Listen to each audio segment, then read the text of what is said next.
Hi, I'm Renee Rochelle, the founder and president of One True Match. I'm here to help you find and cultivate the love of your life. For over a decade, I've dedicated my life to the importance, purpose, and dynamic of human relationships. My team and I are disciplined by faith, love, and integrity to help our clients find the quality relationship they've always dreamt of. Each week, I will be sharing the tools and tips I've learned that have rooted my success as a matchmaker with other leaders around the world.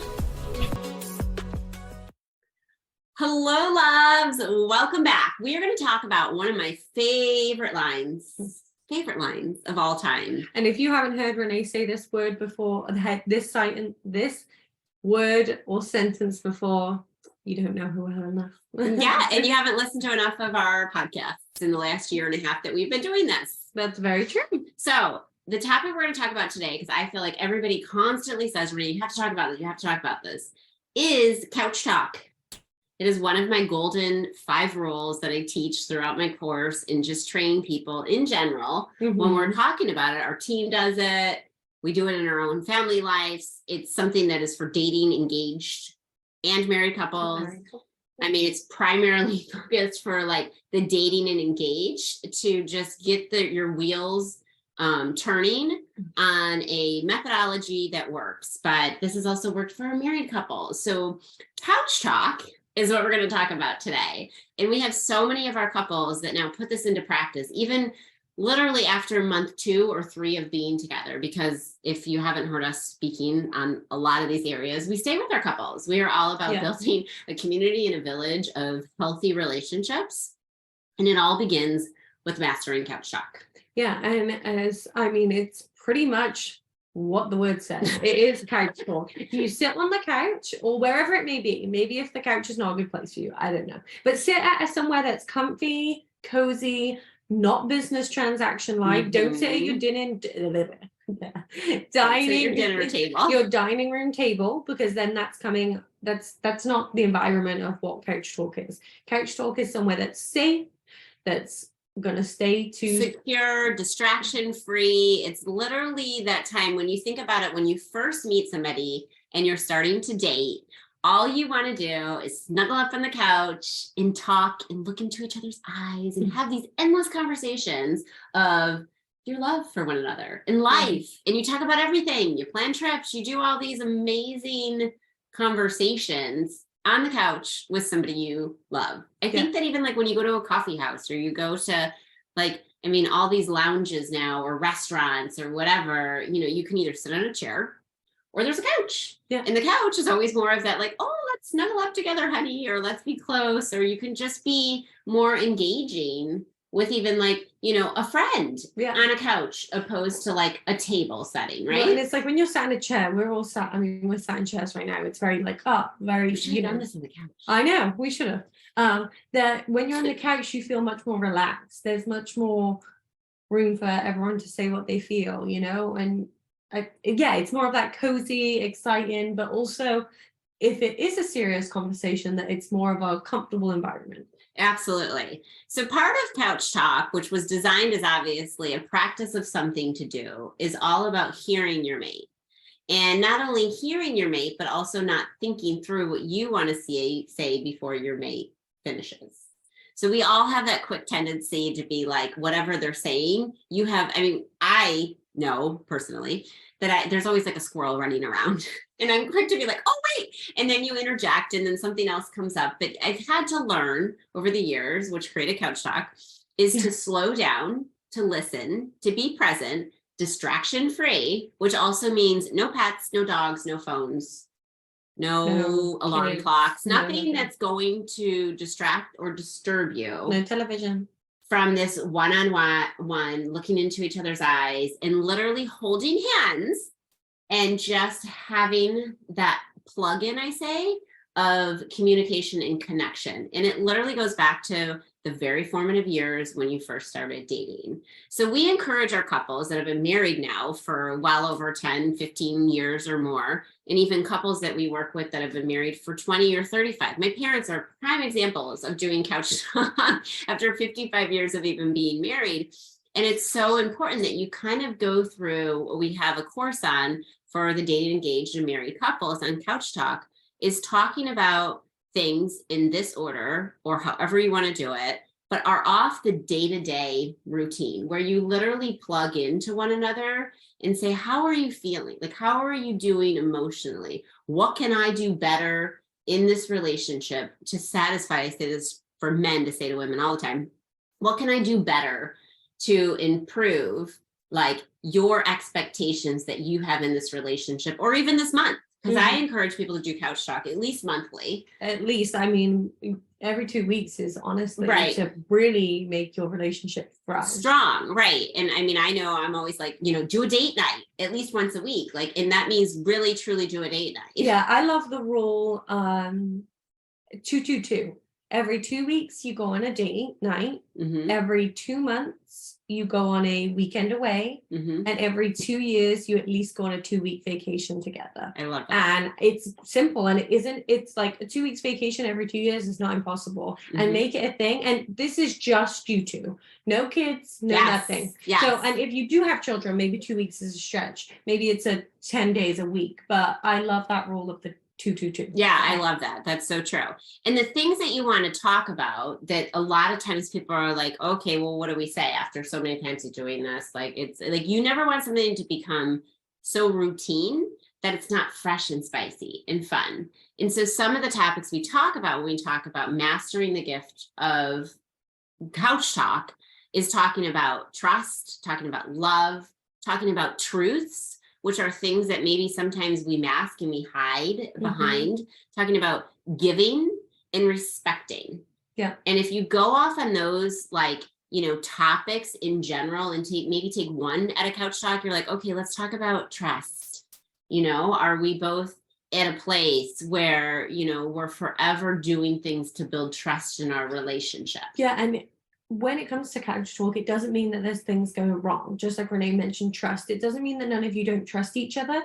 It means like, okay, so you're not going to both sit there, say me and Renee are on the couch here and be like, oh, I trust you. She says, yeah. I say, you trust me? Yeah. It's not go deeper where it's like, maybe you have something coming up big in your family, or there's something in a career and you're shifting careers, or you're like shifting, maybe you're thinking about all these things. And you're like, I want to know that behind everything, I can trust you and you trust me to make the decisions that I make when it comes to, I don't know, this family trip or this move in a career, or, when it comes to in-laws is a big topic we talk about too. And when it comes to also, when people will talk about dating and they'll talk about what do we talk about and what do we say? And if we don't master these key words in couch talk, which is not meant to be, we need to talk conversation. It literally is meant to be cozy couch talk. Yeah. And it's not, and also say, for example, that you say something in that truth or trust category that's maybe a little bit like, yes, we trust each other, it's great, but maybe you have something that's a little bit awkward to talk about, or a little bit like, I don't want to offend them, but let's talk about it. That couch talk is meant that talk is dedicated to that. You then don't go out in the kitchen a week later and say, remember when you said that thing at couch talk? Like, that couch talk is dedicated to that time. It's like, a sanctuary between the two of you. And I always tell everybody, if you master couch talk well, and you literally plug into each other's psychological, like, wavelength of emotions and feelings, and you talk about things like, in the past, maybe I've had trust in this area, maybe that's when that becomes a trigger, or like, the point is, once you break those barriers of conversation and actually have something that's deeper to talk about, it's amazing the things that will surface from that. I mean, we always tell everybody, try to block an hour, 45 minutes. Sometimes I'm even like, do 30 for a couch talk. But then people will walk away and be like, oh my gosh, we couch talk for like 3 hours. And then I always say, if you master it really well and you're in an exclusive relationship, happily married and with the right person, it always leads to a very intimate relationship afterwards. Why? Because you have psychologically plugged into somebody like you did when you first met. Yeah, and I think that's that everyone thinks of it like as, oh, we have to talk, couch talk, it has to be tense. It's not. It can be very positive too, but it's also about always uncovering something new. And sometimes we have people come and, like Renee, when she teaches the course, which is obviously beneficial and digs a lot deeper into each topic. But when it does come to this, is even Google, like I always say, I mean, work with a matchmaker, work with Renee when it comes to her course. I'm not teaching the course, but Renee is. But when it comes to that, is even if you have to Google questions like around the trust, like even if you need a few props to get you into the swing of that couch talk, like if you need some, I mean, questions on like in-laws, like Renee just said, like if you have to Google those questions just to start them off, that's okay. Like, yeah, to part get you of out of that. and part of awkwardness. trust is also dependability. Yeah. You know, so how many times sometimes is somebody late, or like, you know, I can see it all the time when we're talking to couples or people will comment about things. It's like part of trust is that you're reliable, dependable, and your mate can count on you. Yeah. And so, like, if you're single listening to this right now, because Couch Talk is applied for single, dating, engaged, and married people, it works across the board because everybody has to master their gift of relationships. Is it's so important that you share in a safe environment of something that maybe somebody isn't always the most reliable. And it's not meant to come with defenses. It's meant to share in an open and honest environment where they say, I hear you and I'm sorry you feel that way, but I'm really glad you shared because I want to work on that because I love you. Yeah, and it's not meant to be about blaming each other. Right. Everyone gets into the conversation and says, you do this to me, you do that to me, you aren't washing the dishes enough, you aren't doing that, you aren't doing that. Couch talk is not dedicated like that. It's more, okay, this is how I'm feeling. Like always put it back on yourself and express how you're feeling instead of blaming that other person. Because when we blame other people, I mean, we know how that goes, right? Right. It doesn't go well. Right. And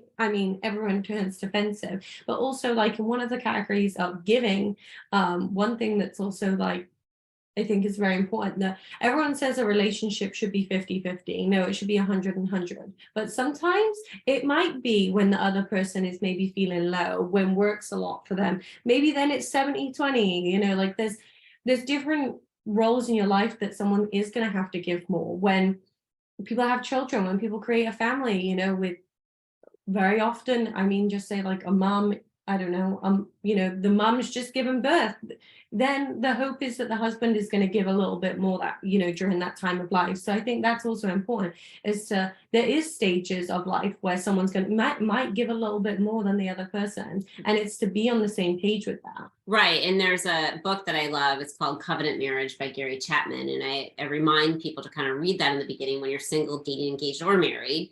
And the reality of it is once we're all about giving and we're all about doing and we're all about these actions often in the beginning.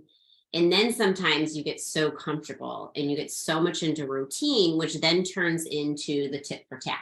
Yeah. Like you were talking about, I did this, so you do that. I take out the trash, you, and then so then it just gets boring. Yeah. And so what I love about Gary Chapman, and he literally shares about how his marriage was starting to get there and it was getting really difficult, is to remember you always want a covenant relationship. And a covenant is not a contract. A covenant is something that you do something willingly for somebody because you dearly love them. And that's another way of looking at Couch Talk, to come at it in a safe, fun way, but also to remind yourself to like give to your mate. Because when you give, you also usually get a giving heart or soul back, you know? And I mean, respect, obviously, we know the word of what that means, but it's also respecting the conversation in the conflict resolution of actually being two adults, two mature people. I mean, we know in our world of dealing with people with emotions and feelings and expectations and letdowns and excitement and joy. I mean, you go from, they're like, oh my gosh, yay, they're having kids, to like, you know, people that are like, they're still single. Yeah. And they're like, when is my time ever going to come? And, you know, I always tell everybody, you know, when you're in a relationship or you're in waiting, you have to remember to be patient. Yeah. You have to remember your time will come.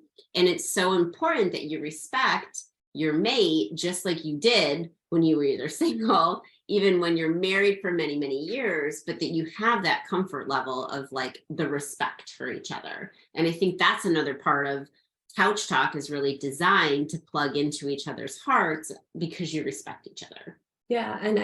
And yeah, like when it comes to respect, it's like it could be the smallest thing that's maybe that person is lacking in respect. If you feel that I mean, I think I've even talked about this to my own husband before. Like, if you're not helping me with the dishes, it doesn't only upset me, but feels like you're lacking respect at what I'm doing the house, you know? And it goes kind of that back and forth again where we automatically, like, respect isn't just anything. It can be the smallest of things that make you feel like someone is, you know, not respecting you in the right way. And I mean, it can be very awkward too, being like, oh, and it might be the smallest thing, like washing the dishes, what I just said. Like, when you say out loud, you're like, excuse me, you're going to lose respect over me because I didn't wash the dishes. But really, when we get in long-term relationships or marriage, that's truly what happens over time, that things change. And like Renee said, everyone gets comfortable. So respect isn't only the big things, it's also very small as well. And that's why it's important to sit down and have these couch talks, to make sure those little things you bite in the butt basically quick enough. And you practice early on so that you continue to enrich your relationship as you two grow together in a way that's healthy for your relationship.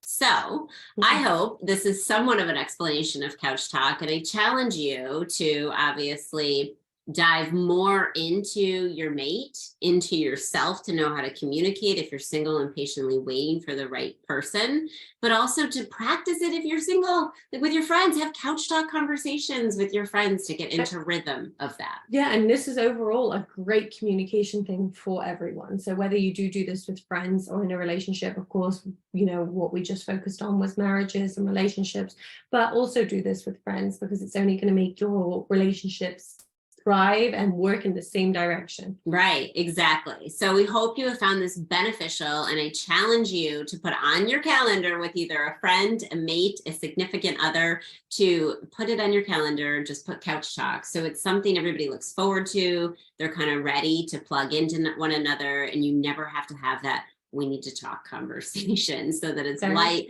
fun, airy, and it's so rewarding when you're enriching your relationship journey. So we love you, and we're going to leave you, and we hope you have a blessed day and take all of this into account to be successful in your relationships. Yeah. Bye, guys. Bye.